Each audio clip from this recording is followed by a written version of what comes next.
I'm 28, standing on the edge of a crumbling pier in Astoria, Oregon, where the Columbia River spills into the Pacific like a secret too big to hold. The wind smells of salt and rotting fish, whipping my hair into my face as I clutch a damp, yellowed envelope. I found this morning in Mum's attic.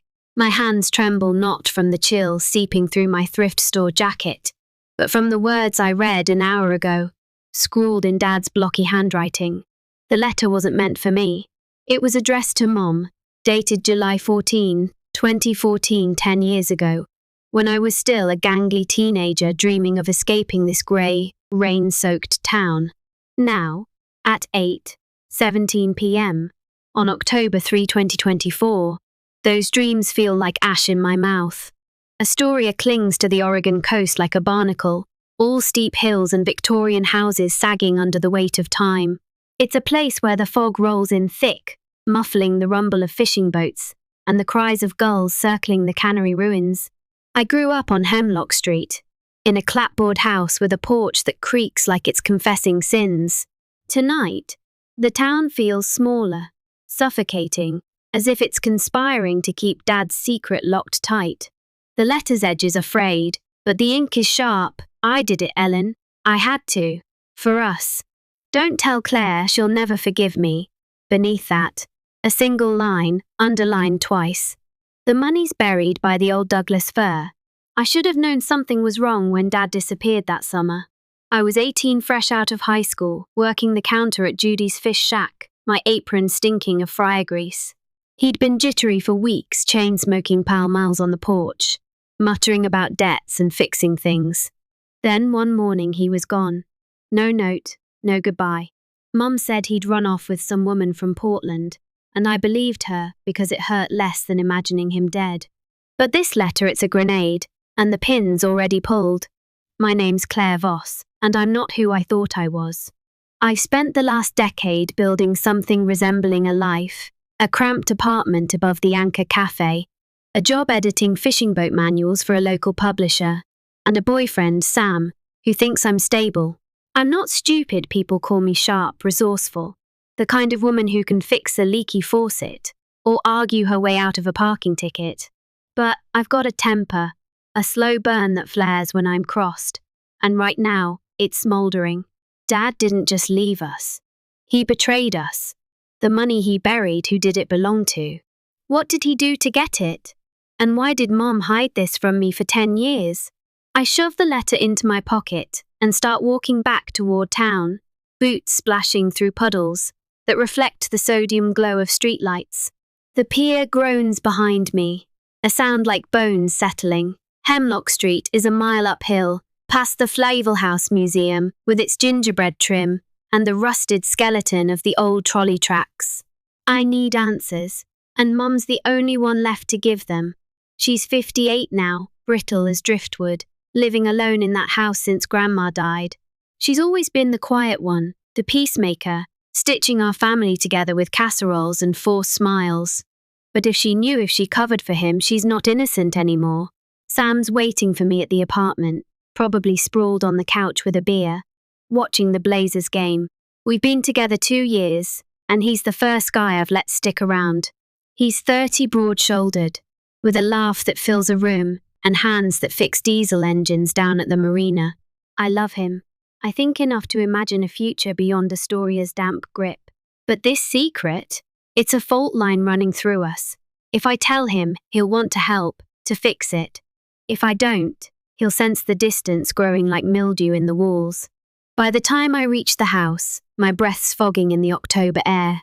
The porch lights on, casting a weak halo over Mom's flower boxes, where the pansies have long since drowned. I don't knock, just push the door open, the familiar creak slicing through the silence. She's in the kitchen, hunched over a mug of chamomile tea, her greying hair pulled into a loose bun. She looks up, startled, and I see it in her eyes, guilt, flickering like a moth against a bulb. Claire? What's wrong? Her voice is soft, frayed at the edges. I pull the letter from my pocket and slap it on the table, the sound sharp as a gunshot. You tell me, Mum. What did Dad do? And why the hell didn't you tell me? Her face crumples, and I feel it the first crack in my world, splitting wide open. This isn't just about Dad anymore. It's about her too. And me. Whatever he did, it's been rotting under this roof for a decade, and I'm done letting it fester. Someone's going to pay. The kitchen smells like chamomile and mildew, a sour tang clinging to the peeling linoleum under my boots. Mum's staring at the letter on the table, her hands trembling around her mug, steam curling up like a ghost between us. It's October 4, 2024, just past midnight, and the rain's drumming against the windows of our Hemlock Street house, a relentless thud that mirrors the pulse in my temples. I'm still Claire Voss, 28, but I don't recognize the woman I was yesterday, someone who trusted, who loved without claws. Now, I'm a live wire, sparking with every breath. Talk, I say, my voice low, sharp enough to cut through the silence she's hiding behind. What did he do, Mum? What's the money? And don't lie, I'll know. She flinches, her eyes darting to the letter like it's a snake coiled to strike. Ellen Voss, my mother, has always been small, 5'2", bird-boned, but tonight she looks shriveled. A husk of the woman who'd braid my hair and hum Patsy Cline while frying cod. Her lips part, then close, and I slam my palm on the table, rattling the mug. Tea sloshes over the rim, staining the letter's edges brown. Claire, please, she whispers. You don't understand. Then make me, I shout, leaning forward until I'm inches from her face. 10 years, Mum. 10 years you let me think he abandoned us for some cheap fling. Now I find this. He didn't just leave, he did something bad. And you knew. Her shoulders sag, and she buries her face in her hands, a sob breaking loose. It's the sound of a dam cracking, and I hate how it twists my gut, half fury, half pity. It was an accident, she mumbles, voice muffled. He didn't mean to hurt anyone. Hurt who? I snap, my fingers digging into the table's chipped edge. What accident? Tell me. She lifts her head, eyes red-rimmed, and the story spills out in fragments, like shards of a broken bottle. Summer 2014. Dad Patrick Voss was drowning in debt from a failed crab boat venture. He'd borrowed from the wrong people, rough types who hung around the Rusty Anchor Tavern down by the docks. One night, desperate, he agreed to smuggle something, drugs. Cash, she doesn't know, across the Washington border. But it went wrong. A fight broke out under the Astoria-Megler Bridge, that hulking steel beast spanning the river. A man died stabbed, she thinks, and Dad came home with blood on his shirt and a duffel bag stuffed with cash. He said it was self-defense, Mum says, her voice barely audible over the rain. He buried the money, told me to forget it. Then he left, said he couldn't face you, knowing what he'd done. I stumble back, hitting the counter, the edge biting into my hip. Self-defense or not, he killed someone. My father, the guy who taught me to cast a fishing line off tongue point, was a murderer. And Mom? She stitched her lips shut. Let me grieve a lie. The room spins, and I grip the sink, the cold metal grounding me as bile rises in my throat. Why didn't you tell me? I choke out. I deserve to know. I wanted to protect you, she says, reaching for me. I jerk away, her fingers brushing air. You were so young, Claire. I thought if he stayed gone, it'd be over. Over? I laugh, a bitter, jagged sound. It's not over. That money's still out there. Someone's blood paid for it. And you let me live in the dark. She crumples again. But I'm done. I grab the letter and storm out, the screen door banging shut behind me. The rain soaks me instantly, plastering my jacket to my skin as I stumble down Hemlock Street, past the dark windows of neighbours who've slept through worse secrets than this. I don't know where I'm going, maybe the pier again, maybe Sam's, but my mind's a furnace, burning through every memory of Dad. His grin, his calloused hands, the way he'd wink and call me Captain Claire. All lies. By the time I reach the apartment above the Anchor Cafe, my boots squelch, and my hair's a dripping mess. Sam's awake, silhouetted in the doorway, his flannel shirt unbuttoned over a faded tee. Jesus, Claire, you look like hell. What's going on? I shove past him, dropping the letter on the coffee table littered with beer cans and a half-eaten pizza. Read it, I say, my voice flat. Then tell me I'm overreacting. He scans it, brow furrowing, and when he looks up, there's a storm in his hazel eyes, worry, anger, something softer. I can't name. Your dad wrote this. What's it mean? It means he's a killer, I say, the words tasting like rust. And Mom covered it up. I'm done with them, Sam. Done. He steps closer, reaching for my arm, but I pull back, my skin electric with rage. Don't, I warn. Not now. Claire, you can't shut me out, he says, voice steady but strained. We figure this out together. Together, I scoff. This isn't your mess. It's mine. He doesn't budge, just stands there, solid as the pilings under the pier. And for a second, I want to collapse into him. Let him hold me until the hurt stops clawing. But I can't. Not when the fire's already lit, and revenge is whispering my name.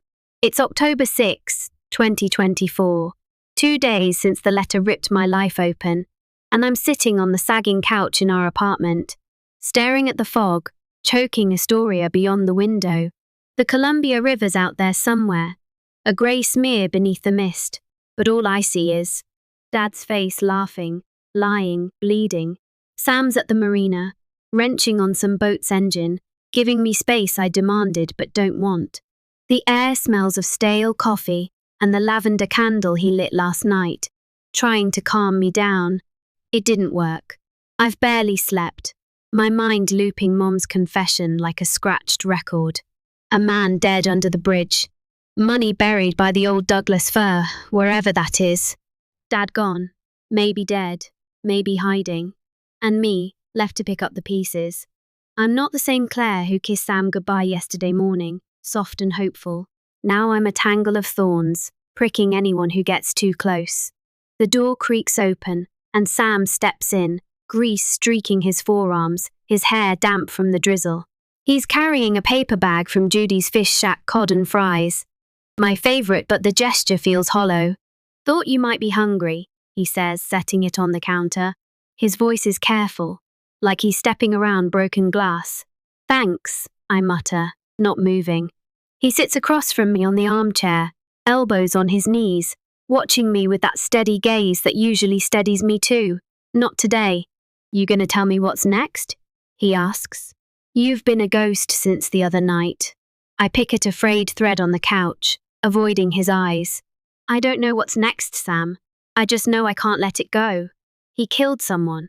She lied. They don't get to walk away from that. He leans forward, voice dropping. Claire, I get it. You're pissed hell. I'd be too. But what's the plan? You gonna dig up that money? Track your dad down? What? The question hangs there, heavy as the fog outside. I haven't told him everything, not about the revenge simmering in my chest, the need to make them pay. Not Mom. Maybe she's broken enough, but Dad? If he's alive, I want him to feel this weight, this betrayal, the way I do. I don't know yet. I lie, my fingers curling into fists. I need to think.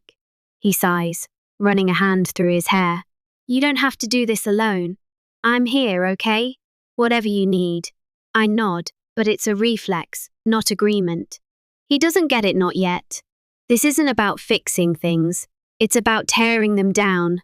Still, when he stands and pulls me into a hug, I don't resist. His arms are warm, solid, smelling of engine oil and salt air. And for a moment, I let myself sink into him. His heartbeat thuds against my cheek, steady where mine's a mess, and I hate how much I need it. I love you, he murmurs into my hair. Don't forget that. Love you too, I whisper, but the words feel fragile, like they might snap under the strain of what's coming. Later, after he's asleep on the couch TV, flickering with some late-night fishing show, I slip out, grabbing my jacket and the letter. The rain stopped, leaving Astoria slick and quiet, the streets gleaming under the streetlights. I head for the old cannery district, where the river laps at rusted pilings and the air's thick with seaweed and memory. There's a Douglas fir out here somewhere tall, gnarled, a relic from before the town went to seed. Dad took me fishing near here once, pointing out trees like they were old friends. If the money's buried, this is where I'd start. I'm halfway down Cannery Lane when headlights cut through the dark, blinding me. A truck rumbles to a stop, and my stomach drops as my brother, Ethan, climbs out. He's 32, wiry, with Dad's sharp jaw and a temper I've seen flare at bar fights down at the Rusty Anchor. We've barely spoken since he moved to Portland 2 years ago, chasing construction jobs and a girlfriend who didn't last. Claire? His voice is rough, edged with suspicion. What the hell you doing out here? I freeze, the letter burning a hole in my pocket. Ethan doesn't know Mum swore she never told him, but the way he's looking at me, eyes narrowed, I wonder if she lied about that too. Could ask you the same, I shoot back, crossing my arms. Thought you were in Portland. Got a job up here. Saw your truck parked back on Hemlock. Figured something's up.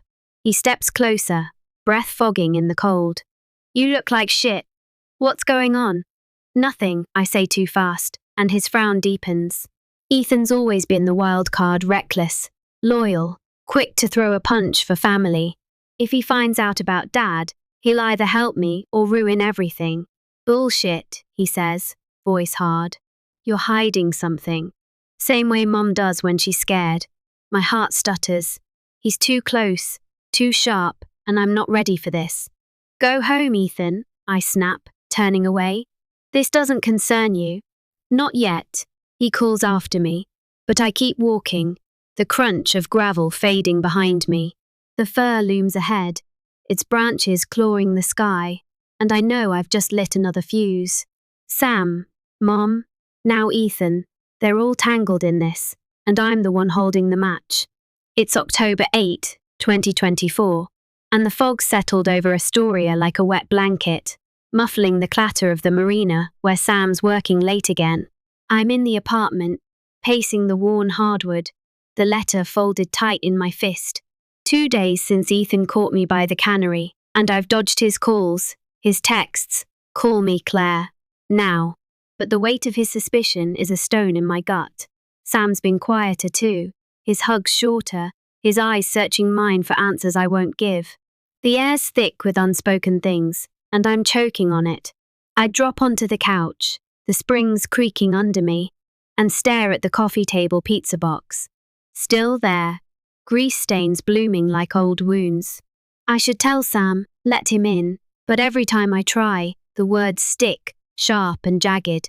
He'd want to fix it, drag me back from the edge, and I can't let him not when I'm already falling. The door bangs open, and Sam storms in, rain dripping from his jacket, his face a thundercloud. Where were you last night?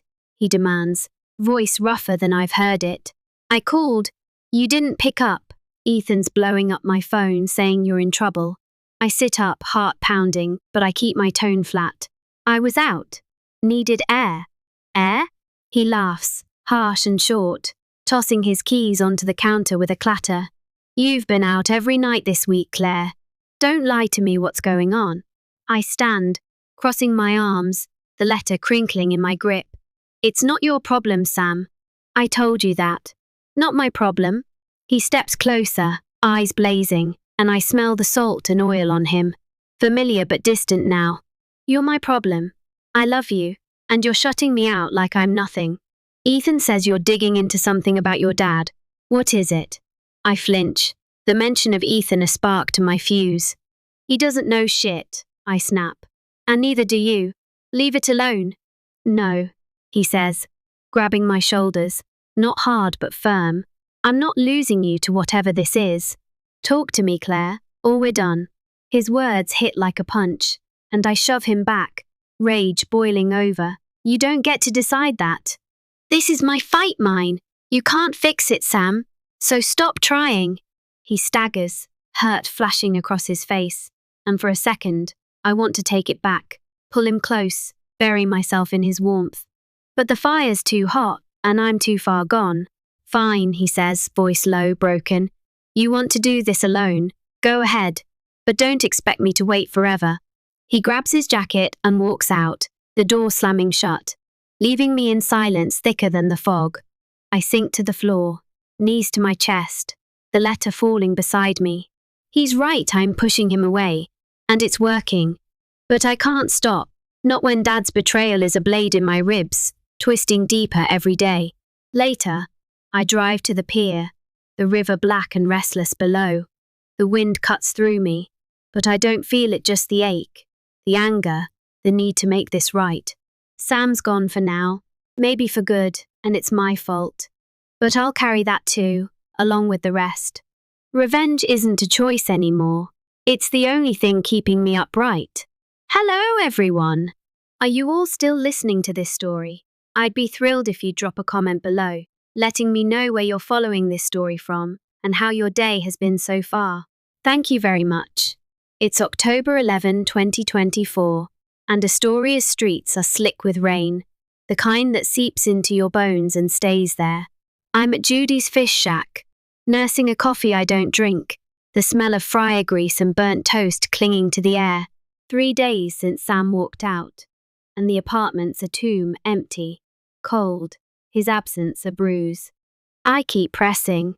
Ethan's been circling too, a vulture sniffing trouble, and I'm running out of lies to keep him at bay. The bell over the door jangles, and he strides in, trucker cap low, hands shoved in his pockets. He spots me, slides into the booth across, and leans forward, eyes sharp as knives. "You look like hell," he says, voice rough. "What's with the disappearing act?" I sip the coffee, bitter on my tongue, and shrug. "Busy, work. Bullshit," he snaps, slamming a hand on the table, rattling the mug.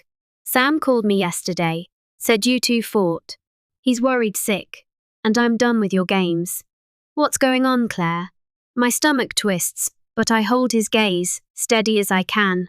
"Nothing you need to worry about. Sam's overreacting." "Overreacting?" He leans closer, breath hot with anger. He's ready to ditch you, and I don't blame him. "You're hiding something same look Mum had when Dad left. Spill it, or I'll dig it out myself." I freeze, the letter's weight a phantom in my pocket. He's too close, peeling back layers. I'm not ready to show. "Back off, Ethan," I say, low and hard. "This isn't your fight." "Fight?" His eyes narrow, catching the word like a scent. "What fight? Something about Dad?" "Mom, tell me, damn it." I stand, chair scraping, and toss a crumpled 5 on the table. "Stay out of it," I growl, heading for the door. He grabs my wrist, grip tight, and I yank free, spinning to face him. "Don't," I warn, voice shaking. "You don't want this." He steps back, but his stare's a drill, boring into me. "You're wrong," he says. "Quiet now, dangerous." I do. "And I'll find out, Claire family or not." I storm out, rain hitting me like needles, and climb into my truck, hands trembling on the wheel. Ethan's too smart, too stubborn, he'll sniff out the truth. And when he does, he'll either join me or destroy me. I drive to the cannery district, park by the old Douglas fir, and sit there, rain drumming the roof. The money's out there, buried, a piece of Dad's sin I can touch. I could dig it up, use it, turn it against him if he's alive. But Ethan's shadow looms, and Sam's absence aches, and I'm starting to doubt not the revenge, but me. What if I'm wrong? What if this breaks us all? I shove the thought down, start the engine, and head home. Doubt's a luxury I can't afford, not when the fire's still burning, and I'm the one holding the torch. It's October 15, 2024, and the air in Astoria smells like wet pine and diesel. As I kneel beneath the old Douglas fir near the cannery district, my fingers clawing through damp soil. The tree's roots twist into the earth like veins, and I've been digging for an hour, my flashlight beam bouncing off the river's black surface, 100 yards away. Last night, after dodging Ethan's questions and lying to Sam about a late work deadline, I came out here alone, the letters in my pocket, creased and smudged, a map to the rot Dad left behind. I hit something solid, a rusted metal box, edges sharp enough to slice my palm as I yank it free. Inside, bundled in plastic, is cash. Stacks of it, 20s and 50s, stained with time and guilt. I sit back on my heels, breath fogging in the chill, and count it under the fur's shadow $47. Oh, blood money. From a man Dad killed under the bridge 10 years ago. My stomach churns, but my mind's racing, sharp as a blade. He didn't just ruin us, he traded a life for this, then ran, leaving Mom to lie and me to mourn a ghost. I shoved the box into my backpack, wiped the dirt from my hands, and trudged back to the apartment, the weight of it pressing against my spine. Sam's asleep when I slip in at 3 a.m., his snores rumbling from the couch. We fought yesterday, him begging me to let this go, me screaming that he doesn't understand. He's right about one thing, I'm slipping away, and he's caught in the undertow. I love him, but love's a liability now. I stash the money under the loose floorboard beneath our bed, where the hardwood creaks like it's whispering secrets. Then I sit at the kitchen table with a notebook, a pen, and a plan. Revenge isn't a feeling anymore, it's a machine, gears grinding in my chest. Dad's alive, I feel it, a gut certainty stronger than Mom's shaky denials. He's out there, hiding, maybe in Portland or some nowhere town, thinking he's safe. I'll find him. I'll strip him bare his peace, his lies, whatever life he's built, and make him face me. The money's my tool, not my goal. I'll use it to track him, bribe who I need, ruin what he loves. But first, I need to know more. I sketch a timeline, 2014, the killing. He vanishes. Mum clams up. Ethan's in the dark unless he's lying too. I scribble names, rusty anchor regulars, old fishing buddies, anyone who might have known Dad's debts. There's Jimmy Tate, a grizzled deckhand who still drinks at the tavern, and Lila Monroe, the bartender who flirted with Dad back then. Their threads I'll pull until something unravels. I'll start tomorrow, after Sam's at the marina. He can't know, not yet. His loyalty's a chain I'll have to break. The foghorns moan outside, a low wail that seeps into my bones. I'm not the Claire who cried over that letter 2 weeks ago. That girl's gone, drowned in the river of Dad's sins. Now I'm someone else, cold, focused, a hunter sighting prey. But there's a tremor in my hand as I write, a crack in the armor. What if he's sorry? What if he's dead? I shove the thoughts down, deep where they can't touch me. This isn't about forgiveness. It's about balance. He took everything, my trust, my family, my peace. I'll take it back, piece by piece, until he's the one begging. Morning comes grey and heavy, the sky pressing down on Astoria like a lid. Sam's gone when I wake, a note on the counter, call me, please. I crumple it, guilt gnawing at my ribs, and head out. The rusty anchor's a dive on Front Street, its neon sign flickering over a door scarred with knife marks. Inside, it's all stale beer and cigarette haze, the jukebox crooning Merle Haggard. Jimmy's at the bar, hunched over a whiskey, his beard a tangle of grey. I slide onto the stool next to him, order a beer. I won't drink, and start talking. Hey Jimmy, remember Patrick Voss? His eyes narrow, but he nods. Yeah, crazy bastard. Owed half the town money, then poof gone. Know where he went? I keep my voice casual, but my pulse is a drumbeat. He grunts, sipping his drink. Heard he had a cousin in Coos Bay. Might have run there. Why? Old debts, I lie, slipping him a 20. Thanks. Coos Bay, 3 hours south. A lead. I'm out the door before he can ask more. The plan solidifying like ice in my veins. Dad's first mistake was thinking he could hide. Mine was thinking I could let him. October 20, 2024. And Astoria's streets are slick with rain again, the kind that soaks through your soul. I'm in the Anchor Cafe, nursing a coffee that tastes like burnt tires. My notebook open to a page of crossed-out names and circled leads. Coos Bay's my target. Now Jimmy's tip about Dad's cousin, Ray Voss, checks out. Ray's a mechanic down there, runs a garage off Highway 101. If Dad's anywhere, it's with family who take him in, no questions asked. I've got the money, a plan, and a fire that's eating me alive. But I'm not alone anymore, and that's a problem. Ethan's across from me, his trucker cap pulled low, fingers drumming the table. He showed up at the apartment last night, pounding on the door until Sam let him in. I dodged him for days, but he's like a dog with a bone, won't let go once he scents blood. You're a shitty liar, Claire, he'd said, eyeing the mud on my boots.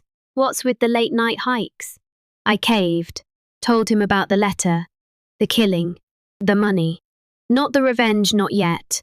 His face went hard, then soft, and he hugged me so tight I couldn't breathe.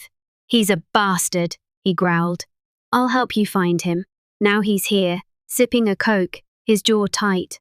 So, Coos Bay, he says, voice low. You sure Ray's hiding him? No, I admit, tracing the mug's rim with my thumb. But it's a start. Ray's the only family Dad ever mentioned. If he's not there, Ray'll know something. Ethan nods, but his eyes flicker with something anger, maybe grief. He's 4 years older, was 22 when Dad left. He'd idolized him, worked the boats with him, took the disappearance harder than me. What's the play? He asks. We roll up, knock on Ray's door, demand answers. Subtler, I say, leaning in. I'll go in soft, say I'm looking for Dad. Play the lost daughter. Your backup. If Ray lies, we push harder. I don't tell him the rest. If Dad's there, I'll corner him, make him confess. Then dismantle whatever life he's got. Ethan thinks this is about closure. He's wrong. You told Sam yet? Ethan's question lands like a punch, and I flinch. No. And you won't either. My voice is steel. But inside, I'm fraying. Sam's been distant since our fight, sleeping at the marina some nights. I've pushed him away, and it's working. He's stopped asking, stopped touching me like I might break. Yesterday, I caught him staring at me across the kitchen, eyes full of hurt, and I turned away. He's collateral damage, and it's killing me. Ethan snorts. He's not stupid, Claire. He'll figure it out. Then I'll deal with it, I snap, shutting the notebook. You in or out? In, he says, no hesitation. For Dad. For us. His loyalty's a double-edged blade, I need it, but it could cut me later. We leave the cafe, the bell jingling behind us, and head for my truck, a beat-up Ford parked on Duane Street. The plan's simple, drive to Coos Bay tomorrow, scope Ray's garage, dig for Dad. I've got $500 from the stash for gas and bribes, the rest hidden. Ethan's bringing muscle and a pistol he keeps under his seat just in case, he says. I don't argue. Astoria fades in the rearview as we roll past the Victorian rooftops, the river glinting like a snake under the clouds. That night, Sam comes home late, smelling of salt water and engine grease. I'm on the couch pretending to read, the notebook tucked away. He drops his keys on the counter, loud in the silence, and looks at me. You're leaving, aren't you? His voice is quiet, but it cuts deep. I meet his gaze, heart pounding. What? Don't bullshit me, Claire. You've been gone weeks here, but not here. What's the plan? You and Ethan running off to fix this. I swallow, the lie bitter on my tongue. It's work. A job in Coos Bay. He laughs, harsh and hollow. Right. Work. He steps closer, eyes searching mine. I love you, but I can't keep chasing you. Tell me the truth, or I'm done. The air's thick, suffocating. I could tell him about Dad, the money, the revenge, but he tried to stop me, or worse, follow me into the fire. I'm sorry, I whisper, standing. It's better this way. He grabs my wrist, gentle but firm. Better for who? I pull free, grab my jacket, and walk out, the door slamming like a gunshot. The street's cold, the fog swallowing me whole, and I know I've just lost him. But revenge doesn't leave room for love, it's a solitary road, and I'm already too far gone. October 23, 2024, and I'm in Coos Bay, a gritty little town hugging the Oregon coast. All strip malls, and fishing boats bobbing in the harbour. The air's sharper here, laced with diesel and the tang of seaweed. The sky a bruised purple as dusk settles over Highway 101. Ethan's driving, his knuckles white on the wheel, while I stare out at Ray's auto shop, a squat cinder block building with a flickering neon sign and a yard full of rusted hulks. We've been here 2 days, watching, waiting. Yesterday, I went in, played the grieving niece looking for her long-lost uncle. Ray's a bear of a man, mid-50s, with a grey ponytail and hands like hams. He grunted, said he hadn't seen Dad in years, but his eyes darted to the back office too fast. He's lying. Tonight's the push. Ethan's parked us a block away, engine off, the truck's cab thick with tension. You sure about this? He asks, checking the pistol in his glove box. Ray's not some dock rat. He's family. He's hiding Dad, I say, voice flat. That makes him fair game. My plan's taken shape over the last week. Find Dad, force the truth, then hit him where it hurts. If he's here, I'll use the money to lure him out, offer it back, then snatch it away with his dignity. If he's not, raise my lever. I've got a burner phone, $1,000 in cash, and a story ready.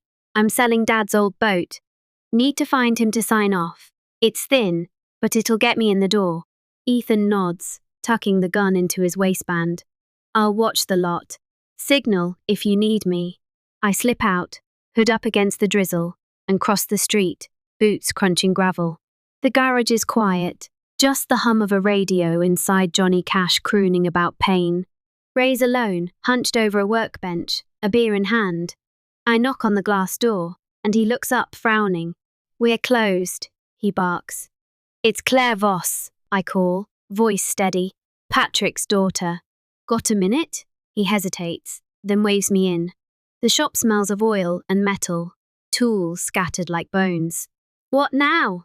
He grumbles, wiping his hands on a rag. Told you yesterday he ain't here. I know, I say, stepping closer. But I found something. His old boat's up for sale, needs his signature.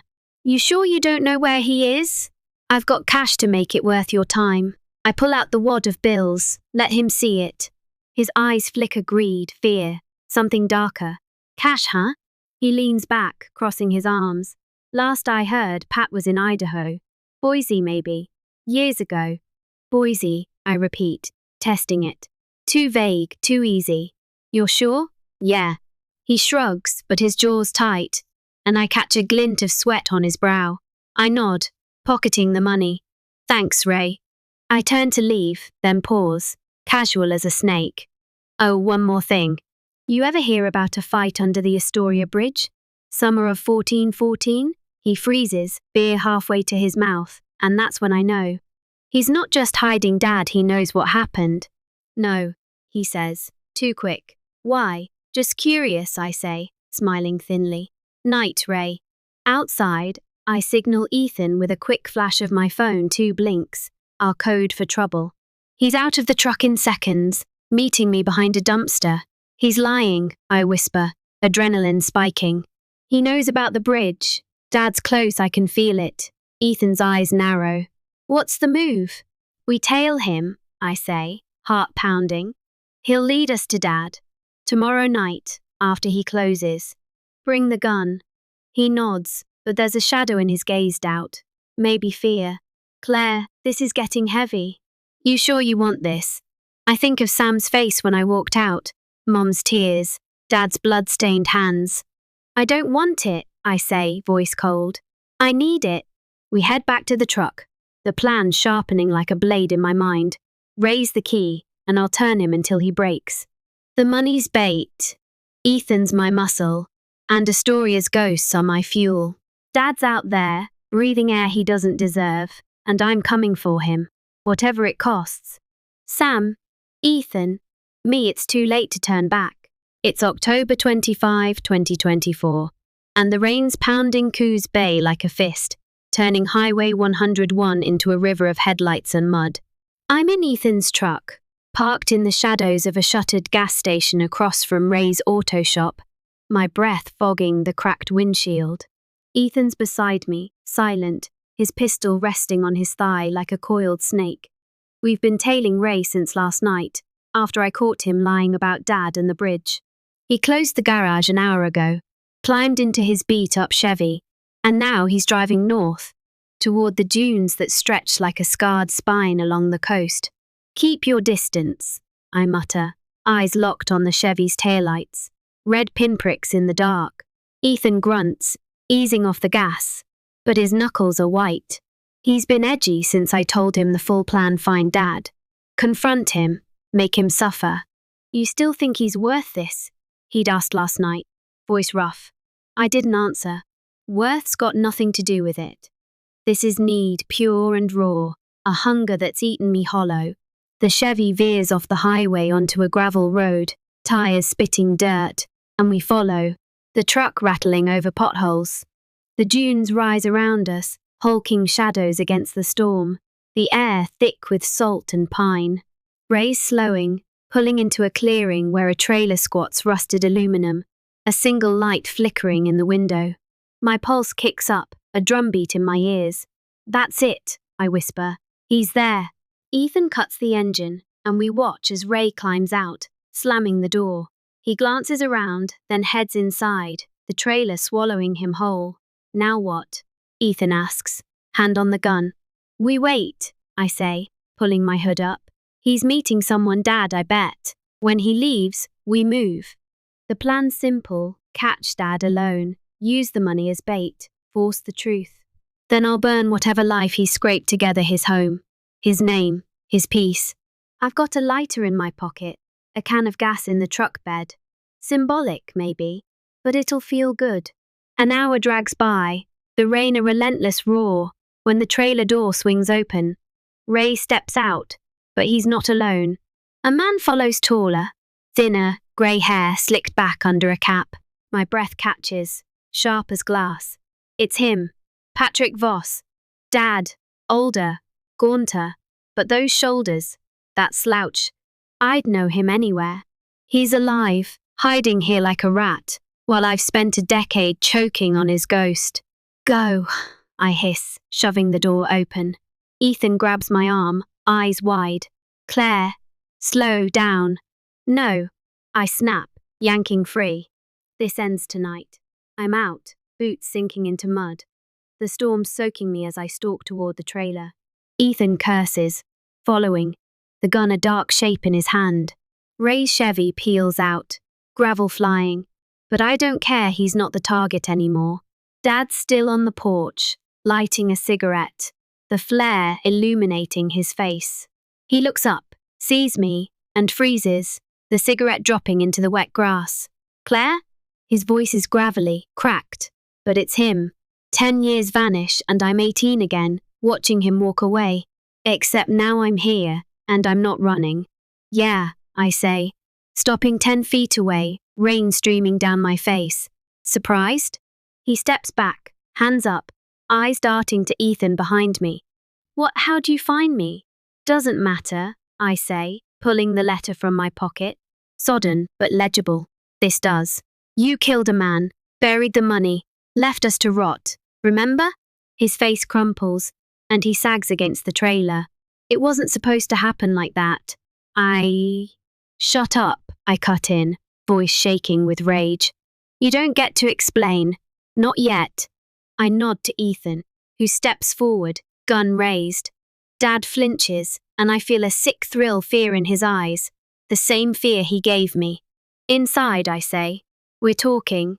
He obeys, stumbling into the trailer, and we follow. It's a dump-stained couch, empty beer cans, a TV flickering static. I slam the door, the sound echoing like a gunshot, and point to the couch. Sit. He does, hands trembling, and I stand over him, the predator now. Ethan's by the door, gun steady, his face a mask I can't read. Tell me, I say low and cold. Everything. Or I burn this place down with you in it. He talks halting, broken a confession spilling like oil. The man under the bridge was a dealer. A fight over the cash went bad. Dad stabbed him in panic. He ran to Ray, then here, hiding for a decade. I didn't want to leave you, he says, tears streaking his face. I was ashamed. Ashamed? I laugh, bitter and wild. You're a coward, and you're done. I pull the gas can from the truck later, splashing it over the couch, the walls. He begs, but I'm deaf to it. This is the trap snapping shut, and I'm the one who set it. October 25, 2024, 11:47 p.m., and the trailer's air is thick with gasoline fumes. A sharp sting in my nose as I stand over Dad, lighter in hand. The rain's a dull roar outside, pounding the dunes, but inside, it's just us, me, Ethan, and the man who broke our family. Dad's on the couch, sobbing, a pathetic heap of a man I don't recognize. Claire, please, he chokes out, hands clawing at his knees. I'm sorry, I'll do anything. Sorry doesn't fix it, I say, flicking the lighter on. The flame dances, small but alive, and I feel its heat against my thumb. Ethan's by the door, gun still out, but his eyes are wild now, darting between me and Dad. Claire, he says, voice tight, this ain't right. Put it down. I ignore him, stepping closer to Dad, the gas-soaked couch glistening under the trailer's dim bulb. You killed a man, I say, each word a hammer. Left Mom to lie. Left me to hate you. This is what you deserve. The flame trembles as my hand shakes not from fear, but from the weight of it, the power. I could end him here, watch him burn like the memories he torched. Claire! Ethan lunges, grabbing my wrist, and the lighter clatters to the floor, flame snuffed in a puddle of gas. I wrench free, shoving him back, fury exploding in my chest. What the hell, Ethan? You're not a killer, he shouts, face red, gun waving. This isn't you! It's what he made me! I scream, pointing at Dad, who's curled into himself, whimpering. He doesn't get to walk away. Ethan steps between us, breath heaving. He's not walking anywhere. Look at him, he's done. But you light that fire, you're gone too. I won't let you. I laugh, a jagged, broken sound, and lunge for the lighter. Ethan tackles me, pinning me to the floor, the gun skittering across the room. We're a tangle of limbs and rage, my nails digging into his arm, his weight crushing my ribs. Get off! I snarl, thrashing, but he's stronger, always has been. Not until you stop, he grunts, holding me down. Dad scrambles up, staggering for the door, and I scream, a raw animal sound, as he stumbles into the rain. Ethan lets go, and I scramble after him, but he's gone swallowed by the storm, a shadow in the dunes. I collapse on the porch, soaked and shaking, the gas smell clinging to me like a second skin. Ethan's behind me, panting, the lighter in his hand. You're better than this, he says, quieter now. You're not him. Shut up, I snap, but the fight's draining out of me, leaving a hollow ache. I wanted Dad to burn, to feel the pain he gave us, but Ethan's right, I didn't do it. Not yet. I stumble to the truck, grab the backpack with the money, and hurl it into the trailer. There, I say, voice flat. He can have it. Let it haunt him. Ethan nods, but there's a crack in his stare, fear, maybe disgust. He picks up the gun, tucks it away, and we drive back to Coos Bay in silence, the storm raging around us. I've lost Dad again, but the fire's still in me, smouldering, waiting. This isn't over. He's out there, and I'll find him again. Next time, Ethan won't stop me. Back at the motel, I wash the gas off my hands, the sink water running pink from a cut. I don't remember getting. My phone buzzes Sam's name on the screen, a voicemail from an hour ago. Claire, it's me. I know you're gone. Just, come back, okay? We can fix this. His voice breaks, and I delete it, tears burning my eyes. I can't go back, not to him, not to who I was. The fracture's complete, and I'm on the other side now, alone. October 28, 2024, and I'm back in Astoria, sitting in the Anchor Cafe, with a coffee I haven't touched. The river fog pressing against the windows like a shroud. 3 days since the trailer, since Dad slipped through my fingers, and I'm a ghost in my own skin hollow, restless, the taste of gas still on my tongue. Ethan's gone silent, holed up in his Portland apartment, probably nursing the bruises I gave him. I haven't called Sam, haven't faced Mom. The money's with Dad, wherever he ran, and I'm left with nothing but the plan I didn't finish. The bell jingles, and Lila Monroe slides into the booth across from me, her bartender apron swapped for a leather jacket. She's 40-ish, sharp-eyed, with a smoker's rasp, someone who's seen Astoria's underbelly and lived to pour shots about it. I tracked her down yesterday, needing answers Jimmy couldn't give. Heard you've been asking about Patrick, she says, lighting a cigarette despite the sign. What's the deal? He's alive, I say, voice low. Found him in Coos Bay. Lost him again. You knew him, what's he running from? She exhales, smoke curling between us. Pat was a mess back then. Owed money to a guy named Denny Coal Dealer out of Longview. Nasty bastard.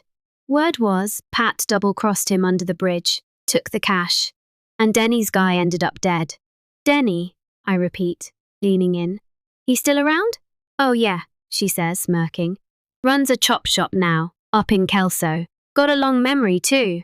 If Pat's breathing, Denny'd love to know. A chill runs through me, sharp and electric. This is it, the twist I didn't see. Dad's not just hiding from me, he's hiding from Denny, a man with a bigger grudge and deeper pockets. I could have burned him, but this is better, cleaner. I'll tip Denny off. Let him do the dirty work. Dad'll lose everything, his freedom, his life without me lifting a finger. Thanks, Lila, I say, sliding a 50 across the table. She pockets it, nods, and leaves me with the smoke and a new plan. I spend the day digging phone calls, ex-posts, old contacts. By nightfall, I've got an address, Cole's Auto Salvage, Kelso, Washington. I write a note on a burner phone. Patrick Voss is in Coos Bay. Took your money, killed your man. Check the dunes. No signature, no trace. I mail it from a Dropbox on Marine Drive, the river lapping at the pilings below, and feel the weight shift, not gone, but lighter. 2 days later, October 30, my phone buzzes with a text from Ethan, Ray called. Dad's missing, trailer's trashed. What do you do? I don't reply, but my pulse races, a mix of triumph and dread. Denny moved fast. I drive to the pier that night, the same one where this started, and stand under the flickering street lamp, rain stinging my face. The river's black, endless, swallowing secrets like it always has. Dad's gone, maybe dead, maybe running again, and I've won. But the victory's ash in my mouth, bitter and cold. I wanted his pain, not his blood, and now I don't know the difference. Sam's truck rolls by on Commercial Street, slow, like he's looking for me. I duck into the shadows, heart twisting. This is the cost him, Ethan, Mom, me. Revenge was supposed to fill the hole, but it's just dug it deeper. November 2, 2024, and Astoria's draped in a fog so thick it's like breathing cotton. The Columbia River a murmur beneath the haze. I'm in my apartment, alone, the floorboard still loose where the money used to hide. It's been a week since the trailer, 4 days since I sicked Denny on Dad, and the silence is deafening. No word from Ethan. No sign of Sam, no tears from Mom. I'm 28, but I feel ancient, carved out by the revenge I chased. The plan worked, but I'm the one bleeding. Ethan shows up at noon, banging on the door until I let him in. His face is haggard, eyes red, a bottle of Jack in his hand. He's dead, Claire, he says, voice breaking as he slumps onto the couch. Ray found him yesterday, dunes outside Coos Bay. Shot twice, dumped in a ditch. I freeze, the air sucked out of the room. Denny? I whisper, though I know the answer. Who else? Ethan snaps, slamming the bottle down. Ray said some guy in a black SUV was sniffing around, asking about Dad. You did this, didn't you? I don't deny it. I sit across from him, hands clasped tight to stop the shaking. He deserved it, I say, but the words feel flimsy, a shield cracking under his stare. Deserved. He laughs, a raw, ugly sound. He was a bastard, yeah, but he was our dad. You didn't just punish him, you killed him. And me, I'm the idiot who helped you. You stopped me at the trailer, I counter, voice rising. This wasn't the plan. Bullshit. He roars, standing so fast the table shakes. You wanted him gone, one way or another. Now he is, and I'm stuck with it. He grabs the bottle and storms out, the door slamming like a guillotine. I sit there, numb, the fog pressing in. Ethan's right, I pulled the trigger, even if Denny held the gun. I wanted Dad to suffer, to lose everything. But death, that's a line I didn't mean to cross. Or did I? The thought coils in my gut, cold and slick, as I replay every step, the letter, the money, the fire I didn't light, The note I sent. It's all mine. That night, I drive to Hemlock Street, the house dark except for Mom's bedroom light. She's on the porch when I pull up, wrapped in a shawl, eyes hollow. Ethan called, she says, voice flat. Told me everything. I didn't mean for him to die, I say. But it sounds like a lie, even to me. She looks at me, not with anger, but with something worse, pity. You're my daughter, Claire. But I don't know you anymore. You wanted justice, and you got blood. Was it worth it? I open my mouth, but nothing comes out. She turns away, the door clicking shut, and I'm alone again, the creak of the porch my only company. Worth it. The question gnaws at me as I drive to the pier, park, and walk to the edge. The river's there, black and endless, whispering secrets I'll never unhear. Sam finds me an hour later, his truck idling behind me. He steps out, hands in his pockets, rain soaking his flannel. Heard about your dad, he says, voice soft. Ethan's a mess. You okay? No, I admit, turning to face him. His eyes are tired, but there's still warmth there, a lifeline I don't deserve. I screwed up, Sam. Lost everything. Not everything, he says, stepping closer. I'm still here.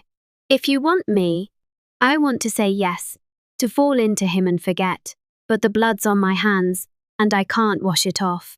I don't know, I whisper, tears mixing with the rain.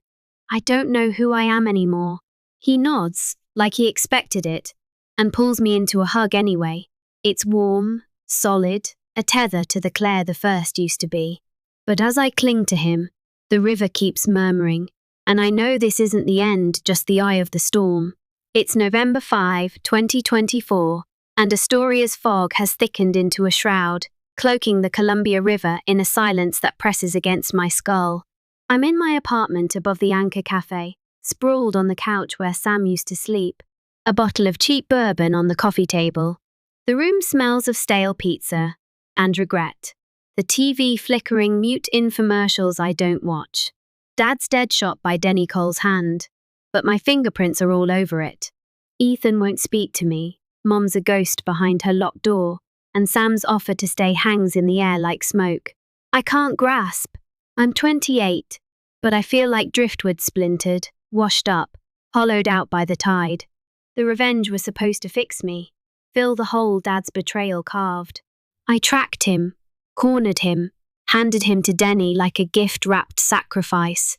He's gone, his blood soaking the Coos Bay dunes, and I thought I'd feel triumph, or at least relief. Instead, there's nothing, just a cold, echoing void where the fire used to burn. I sip the bourbon, the burn sharp against my tongue, and stare at the loose floorboard where the money once hid. $47,000, blood-stained and useless, now scattered with Dad's ashes in some ditch. I didn't even keep it. What's the point? The phone buzzes Ethan's number, first time in days. I hesitate, then answer, my voice raspy. Yeah. Funeral's tomorrow, he says, flat and hard. Ray's handling it. Mum wants you there. I swallow, the bourbon sour in my throat. She said that? No. I did. A pause, then quieter. You owe us that much, Claire. He hangs up, and I drop the phone, hands shaking. Owe them. He's right, I tore us apart, chasing a ghost I couldn't bury. The next morning, I drag myself to the mirror, eyes sunken, hair a tangle of neglect. I look like hell, but I shower, pull on a black sweater and jeans, and drive to the cemetery on Coxcomb Hill. The fog's thinner here, the river glinting below, a grey ribbon threading through Astoria's bones. Mom's by the grave, a small plot with a cheap marker, Patrick Voss, 1972-2024. She's frail, shawl tight around her shoulders, and Ethan's beside her, jaw clenched, hands in his pockets. Ray's there too, hulking and silent, eyes red from booze or grief. No one else, just us, the wreckage of a family. The preacher drones about peace, but I don't hear it. I'm staring at the dirt, imagining Dad's face, the terror in his eyes when I held the lighter. Did he know I'd sent Denny? Did he curse me with his last breath? After, Ethan grabs my arm, pulling me aside. You happy now? he hisses, breath fogging in the cold. He's dead. You win. No, I say, meeting his glare. I lost. We all did. He snorts, but the anger's fraying, exhaustion bleeding through. You didn't have to do it, Claire. We could've. I don't know. Fixed it. Fixed what? I snap, voice breaking. He killed someone. Lied. Left us. There was no fixing that. He looks away, toward the river, and I see the boy he was 22 hauling crab pots with Dad, laughing in the sun. I hate you for this, he says, soft now. But you're still my sister. He walks off, leaving me with Mom. She doesn't speak, just takes my hand, her fingers cold and trembling. We stand there, two broken pieces, and I feel the weight of her silence heavier than words, heavier than blame. The fog rolls back in, swallowing the grave, and I know this is my inheritance, not closure, but consequence. That night, I sit on the pier, boots dangling over the edge, the river lapping below. The bourbon's gone, but the burn lingers, a ghost in my chest. I wanted revenge to heal me, but it just carved deeper. Sam's voice echoes. I'm still here, and I wonder if I can crawl back to him, or if I'm too far gone. November 10, 2024, and Astoria's rain has softened to a drizzle, a gentle patter on the roof of my truck as I park outside the marina. The air smells of salt and diesel, the docks stretching into the fog like skeletal fingers. I haven't seen Sam since the pier, 5 days ago, when he held me, and I couldn't hold him back. Ethan's in Portland, Mom's retreated to her casseroles, and I'm adrift, a boat with no anchor. The revenge is done, Dad's dead. Denny's satisfied. The money's dust, but the cost is a noose around my neck, tightening with every breath. I find Sam in the repair shed, hunched over a boat engine, grease streaking his forearms. The radio's playing Springsteen, low and mournful, and he doesn't hear me until I'm steps away. He looks up, hazel eyes tired but warm, and sets the wrench down. Claire, he says, wiping his hands on a rag. You okay? No, I admit, voice raw. Can we talk? He nods, leading me to a bench outside, the river a grey blur beyond the pilings. We sit, the drizzle beading on my jacket, and I spill it, all of it. The trailer, the gas, Ethan stopping me, Denny's bullet. My voice cracks, tears mixing with the rain, and he listens, steady as the tide. When I'm done, he's quiet, staring at the water, and I brace for him to walk away. You're a mess, he says finally. Not harsh, just fact. But I knew that when I signed up. I laugh, a weak, broken sound. I pushed you out, Sam. Lied. Broke us. Yeah, he agrees, turning to me. You did. But I'm still here, aren't I? He takes my hand, rough fingers threading through mine, and it's the first warmth I felt in weeks. I don't get what you did, hell, I hate it. But I get why. You were drowning, Claire. Still are. I don't know how to stop, I whisper, squeezing his hand. I wanted him to hurt, not die. Now Ethan hates me, Mom's gone, and I'm empty. He pulls me closer, arm around my shoulders, and I lean into him, the scent of oil and salt grounding me. You don't have to figure it out alone, he says. I'm not going anywhere unless you tell me to. I don't. We sit there, the drizzle soaking us, and I feel a thread, thin, frayed, but real, tying me back to something human.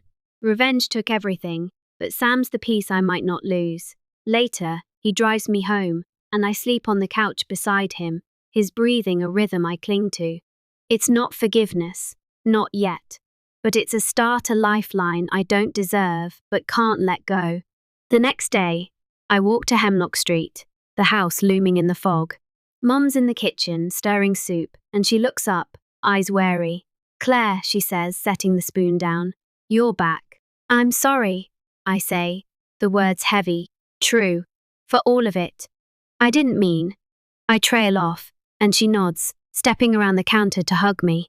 It's brittle, tentative, but it's there, another thread, stitching us back. He was your father, she murmurs. I should have told you sooner. We talk, slow and halting, about Dad, the lies, the years lost. It's not healing, not yet, but it's a crack in the wall, light seeping through.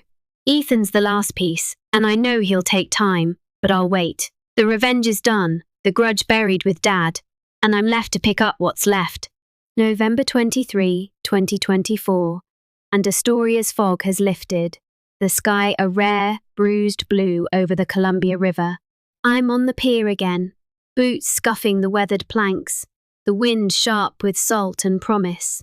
It's been 3 weeks since Dad's death, 2 since I started clawing back from the edge.